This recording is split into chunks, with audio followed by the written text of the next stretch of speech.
우리의 조건 때문에 일하시는 것이 아니고 우리의 조건 속에서 당신이 약속하신 바를 손수 이루시는 주권을 가지신 하나님이십니다.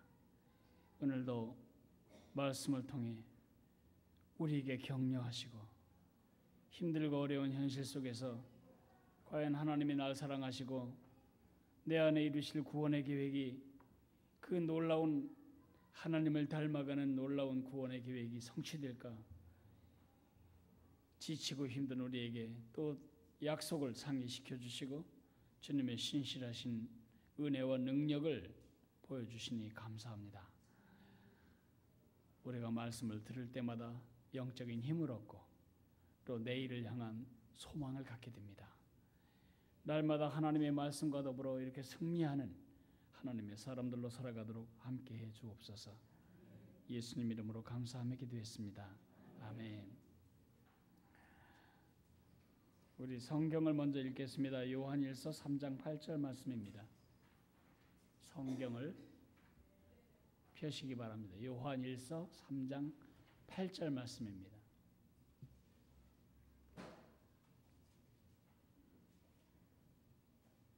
같이 읽습니다. 죄를 짓는 자는 마귀에게 속하나니 마귀는 처음부터 범죄함이라. 하나님의 아들이 나타나신 것은 마귀의 일을 멸하려 하심이라. 이번에 오픈하우스를 앞두고 전도지 배포를 하는데 우리 그냥 우편함에다가 전도지 꽂아 놓는 일을 이번에는 하지 아니하고 오픈하우스 초청장과 또 뮤지컬 그 안내장 그리고 우리 전도지를 이렇게 밴드로 묶을 겁니다. 그걸 가지고 직접 사람의 대면에서 나눠주고 초대하는 일을 할 것입니다. 여러분 주변의 사람들에게 오고 싫으면 말고 그렇게 하지 말고 직접 사람의 눈을 보고 여러분 옆에 마귀에게 코가 꿰어 있는 사람들이 많이 있습니다. 그 영적 실체를 여러분이 본다면 가만히 있는 것이 대단히 양심적이지 않다는 걸 알게 될 겁니다. 그래서 개인적인 초대의 기회로 자료로 전도지를 나누는 것으로 배포를 할 것입니다. 10월 5일 날 이 옆에 방에 입당 예배를 드리게 됩니다.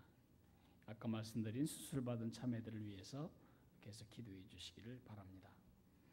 이번 주일에 여러분이 들으실 메시지를 잠깐 보겠습니다. 죄는 한 사람의 영성을 죽이고 인격을 죽이고 존엄을 죽이고 가치도 죽입니다. 존경받는 정치가가 한순간에 골프장에서의 실수 때문에 웃기는 사람이 되고 한 사람이 한평생 가까운 신뢰와 존경이 날아가 버립니다. 죄는 한 사람의 생애의 의미와 가치도 죽이고 가정의 행복을 죽이고 사회의 건강을 죽입니다. 어제 이런 뉴스가 나오더라고요. 교회에서 만난 한 남자와 한 여자. 그 여자는 그 남자를 믿을 만하다고 생각했습니다. 단기 선교를 갔다 올 정도로 열정적이었으니까요. 그런데 결혼하고 나서 행복하지 않았습니다. 이 남자는 항상 포르노, 야동을 보고 그 야동에서 자기 부인에게서 채워져야 할 만족을 야동 속에서 채우고 있었습니다. 그것이 밝혀져서 어제 법정에서 이혼, 이건 이혼 사유가 된다. 그렇게 해서 이혼이 되었습니다. 뭐 이혼하는 일이야 참 많이 있을 수 있지만 이게 교회 안에 신실한 믿음의 사람이 포르노 때문에 이혼했다. 이건 참 우리 공동체 전체를 죽이는 일입니다.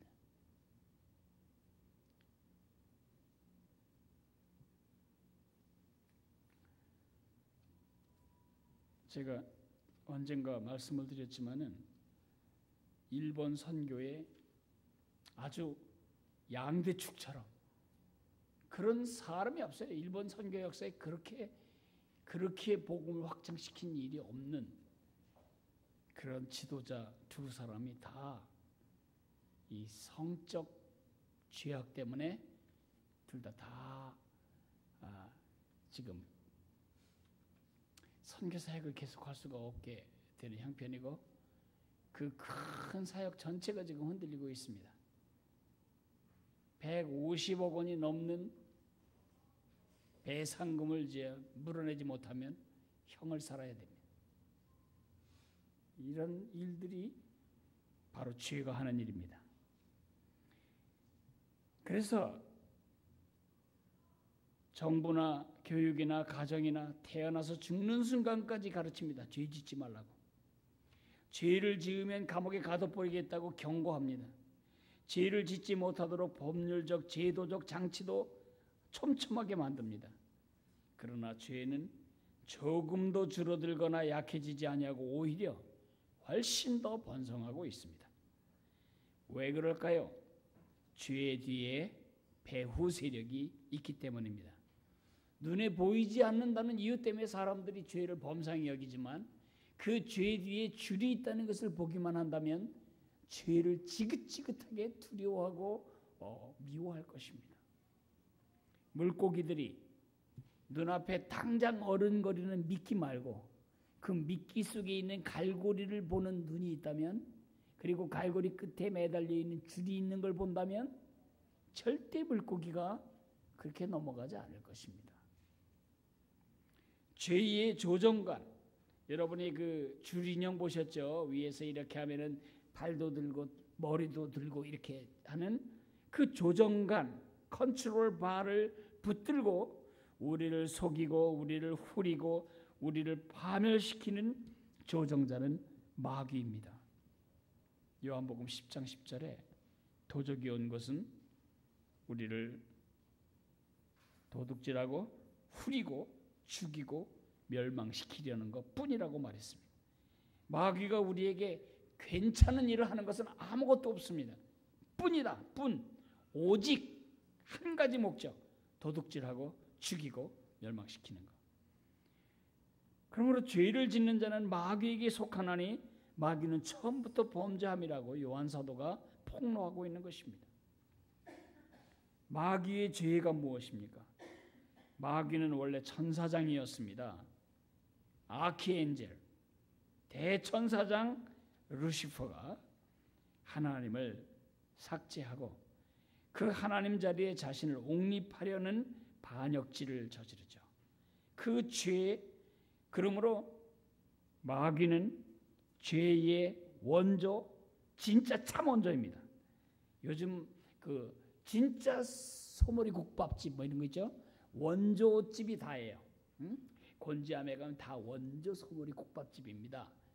그런데 하도 원조가 많아지니까 진짜라 하나, 진짜 원조. 그다음에 하나 더 들어가면 참, 진짜 참. 제가 이번 사역자 수련회에서 기가 막힌 걸 하나 봤는데 바지락 죽집이에요. 바지락. 조개로 죽 끓이는. 근데 거기 이렇게 썼어요. 최초 개발자. 최초 개발자. 원조보다 강하더라고요. 최초 개발자. 아주 원조가 이제 식상해. 근데 죄의 최초 개발자, 원조 참, 진짜 원조 죄를 누가 졌냐? 마귀가 진 것입니다. 그러면 마귀가 하는 짓은 무엇입니까? 오늘 예수님이 오신 것은 마귀의 일을 멸하려 하기 위함이라고 했는데 마귀의 일은 무엇입니까? 마귀가 한 것과 똑같은 짓을 우리 인간에게 시키는 겁니다. 모든 인간이 자기를 따라서 하나님을 대적하고 하나님을 삭제하고 그 자리에 자신을 하나님으로 옹립하는 반역질을 하게 하는 것입니다. 그것이 영어로 더 sin, 죄입니다. 그건 단수입니다. 그러면 우리가 짓는 죄들은 뭐죠? 시기하고 욕하고 싸우고 죽이고 훔치고 이건 다 작은 에세 sins 죄들입니다. 그 나무가 있으면 열매가 맺잖아요. 그러니까 그 나무는 하나님을 삭제하는 그 죄고 그 우리가 짓는 모든 열매들은 전부 거기서 매달리는 자연스러운 결과죠. 마귀의 일이 뭐냐? 그의 비즈니스는 모든 사람이 그를 따라 그 마음에서 하나님을 삭제하고 자신이 하나님의 행세하는 더 씬 죄를 범하게 함으로써 그들을 죽이고 멸망시키려는 것입니다. 그것이 마귀의 비즈니스입니다. 어떻게 해야죠? 우리에겐 답이 없습니다. 답이 없는 우리에게 답이 되시기 위해서 예수님이 오셨습니다. 8절 하반절에 하나님의 아들이 나타나신 것은 마귀의 일을 멸하려 하심이라고 되어 있습니다. 십자가에 죽으시고 다시 사심으로 예수님은 마귀의 비즈니스를 깨셨습니다. 그래서 마귀의 비즈니스에 놀아나 죄의 노예가 된 우리를 구하셨습니다. 마귀의 비즈니스에서 벗어나는 유일한 길은 십자가에서 마련해 놓은 그 승리를 내 것으로 받아들이는 것, 예수님을 믿는 길뿐입니다. 그러나 그렇게 구원받은 우리가 가장 두려워하고 싫어해야 할 것은 뭐냐? 싫어해야 하는 것은 죄를 짓는 일이어야 합니다. 죄를 지음으로써 예수님이 멸하신 마귀와 손을 잡는 거고, 죄를 지음으로 예수님이 멸하신 마귀의 비즈니스에 참여하는 것이고, 죄를 지음으로써 자신을 마귀에게 속하게 하는 것이기 때문입니다. 죄가 얼마나 무서운지 이번 주 메시지의 제목은 죄의 비밀입니다. 제가 죄의 이 뒷배후를 다 폭로할 것입니다. 메시지에 반응하기, 개인들이 그리고 온 사회가 그렇게 많은 결심과 교육과 저지에도 불구하고 죄가 없어지지 않고 더 번성하는 이유가 뭐라고요? 배후 세력 때문이라고요. 그래서 우리는 깃털만 해결하면 된다고 생각해. 살인만 안 하면 돼, 살인만. 감옥에 안 갈 정도의 죄면 괜찮아. 이건 깃털 뽑고 앉아 있는 것입니다. 몸통은 뭐냐? 마귀입니다. 이사야 14장 12절에서 15절을 한번 찾아보겠습니다. 다 같이 이사야 14장 12절에서 15절. 많은 학자들은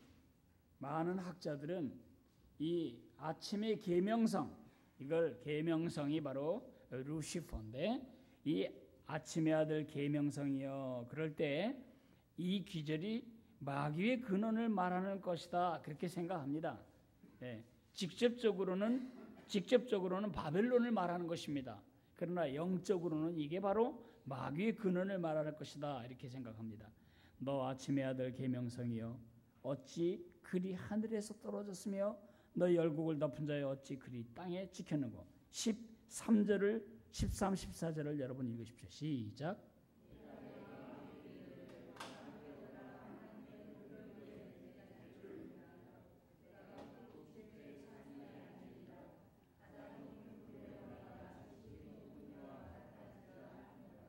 네, 우리말은 여기 지금 내가가 내라는 말이 3번밖에 나오지 않은데, 영어 성경을 보면 I will 5번이나 나와. 나는 이렇게 하리라. 나는 이렇게 하리라. 나는 이렇게 하리라. 천사장은 이런 말 하면 안 되는 거죠. 주님이 뜻하시면, 주님이 원하시면, 주님의 뜻을 이루는 사람, 존재가 I will. 이게 마귀의 죄라는 것입니다. 다시 말해서 하나님을 반역하는 것입니다. 하나님을 삭제하고 그 자리에 자기를 넣는 것입니다. 요한복음 10장 10절에 아까 제가 말씀드렸지만은 도적이 오는 것은 도둑질하고 죽이고 멸망시키려는 것 뿐이라는 말을 넣었어요. 여러분, 저기 마귀를 군도에 나오는 의적처럼 생각하시면 안 됩니다. 도둑질은 언제라도 옳은 일이 아닙니다. 홍길동이나 군도, 또 의적들, 또 누가 있지? 궤도, 루팡, 이렇게 부잣집고 훔쳐다가 가난한 사람들에게 나눠주면 뭐 의도다 그런 말 써요. 조세영이가 목사가 나중에 돼서 또 지금 감옥에 가 있긴 하지만 뭐 물방울 다이아 막 훔쳐다가 그래도 뭐 가난한 사람들 조금 도운가 봐요. 그걸 의도라고 말해요. 의도는 무슨 의도야. 의로운 도둑놈이 어디 있어. 응? 경건한 남봉꾼이 있어요? 말이 안 맞잖아요. 예. 도둑놈이 온 것은 한 가지 목적이에요. 도둑질하고 죽이고 멸망시키려는 것뿐이다. 마귀의 일이 뭐야? 마귀의 비즈니스는 자기처럼 모든 인류가 하나님을 반역하고 삭제하고 그 자리에 자기가 하나님 행세함으로써 모두 죽임을 당하고 멸망당하게 하려는 것, 그것만이 마귀의 목적입니다. 4번, 마귀의 계략을 무력화하고 내 주변 사람들을 죄의 파멸에서 이끌어낼 유일한 해결책은 무엇입니까? 예수님밖에 없습니다. 예수님이 그 마귀의 일을 멸하기 위해서 오셨습니다. 그러므로 여러분이 정말 여러분의 자녀를 축복하기를 원한다면, 여러분의 이웃에게 뭔가를 주기를 원한다면 그것은 밥 주는 거 아닙니다, 여러분. 예. 서울역에 있는 사람들이 돈이 없어서 지금 이 밤에 거기서 지금 이거 판대기 쓰고 노숙하는 거 아닙니다. 그들이 노숙하게 만들도록 그들의 그들의 정신적인 의지와 삶의 용기와 살아봐야 되겠다 하는 이 마음의 자신감을 다 도둑질한 놈이 누구예요? 마귀예요.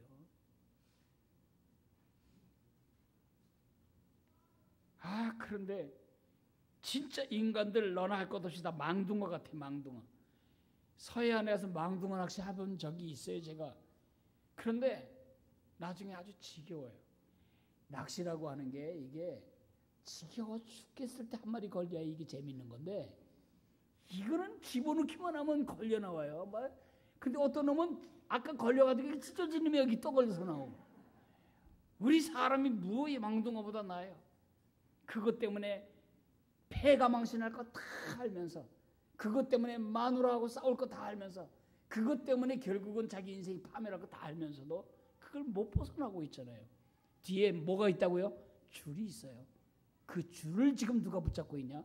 마귀가 붙잡고 있어요. 그런 점에서 그 파멸에서 그들을 끌어낼 유일한 방법은 예수님을 소개하는 방법밖에 없어요. 예수님께 데려오는 방법밖에 없어요. 예수님의 렌즈를 끼고 보면 그 줄이 보이는 거래요. 나는 성도들이 나쁜 습관으로 인생을 망치는 걸 이렇게 볼 때 본인들은 그렇게 심각하지 않아요. 그런데 예수님의 렌즈를 끼고 보면 보이지 않는 그 낚싯줄이 잘 안 보이잖아요, 물속에서. 렌즈를 끼고 보인다는 거죠, 그게. 여러분 한번 생각해 보세요. 왜 우리가 오픈하우스를 해야 되고 사람들을 자꾸 주님 앞에 이끌려고 노력해야 되고 우리가 작은 예수로 사람들에게 예수님을 보여줘야 하는가? 그 이유는 바로 마귀의 일을 멸하시려는 예수님의 일에 동참하기 위해서인 것입니다. 5번째, 이미 예수님을 믿고 마귀의 손아귀에서 벗어난 우리가 죄를 짓는 것은 어떤 의미가 있는가? 이건 참 뭐라고 해야 될까? 첫째는 자신의 정체성을 부인하는 거예요. 나는 하나님께 속하지 않았다. 나는 마귀에게 속했다. 그렇게 선언하는 행위예요. 두 번째, 예수님을 면전멸시 능욕하는 것입니다. 예수님의 십자가가 그 죄를 위해 멸하고 마귀를 멸하기 위해서 오셔서 저 고통을 당하고 돌아가셨는데 우리가 죄를 짓고 있다면 아주 쓸데없는 일을 하신 거죠, 예수님이. 그죠? 아무짝에도 소용이 안 되는 일을 하신 거가 되는 겁니다. 그리고 마지막, 마귀의 비즈니스에 동업하는 것입니다. 우리가 하나님의 동역자로서 마귀의 비즈니스에 동참하며 나 자신을 망하게 하고 주변을 망하게 만드는 사람이 되어서는 안 됩니다. 그런 점에서 죄에 대한 아주 면도 칼날 같은 그런 그 경각심을 우리가 가지고 살지 않으면, 깨어있지 않으면 우리도 모르는 사이에 벌써 마귀와 동업하게 되는 것입니다. 사채 쓴 사람들의 영화가 많죠. 처음에 조금 빌렸는데 그걸 또 갚기 위해서 또 많은 사채를 빌려야 되고 그걸 갚기 위해서 더 많은 사채를 나중에 어떻게 되죠? 나중에 죽임당하든지 자살을 하게 돼요. 마귀가 하는 짓이 똑같아요. 빚이란 말과 죄란 말이 같은 말이니까요. 그런 면에서 그 밑에 있는 줄, 딸려있는 줄을 늘 의식하지 않으면 우리도 모르는 사이에 죄에 대해서 너그러운 마음이 생깁니다. 2번 정도는 괜찮겠지. 내가 몇 번 해봤는데 괜찮아. 괜찮지 않아요.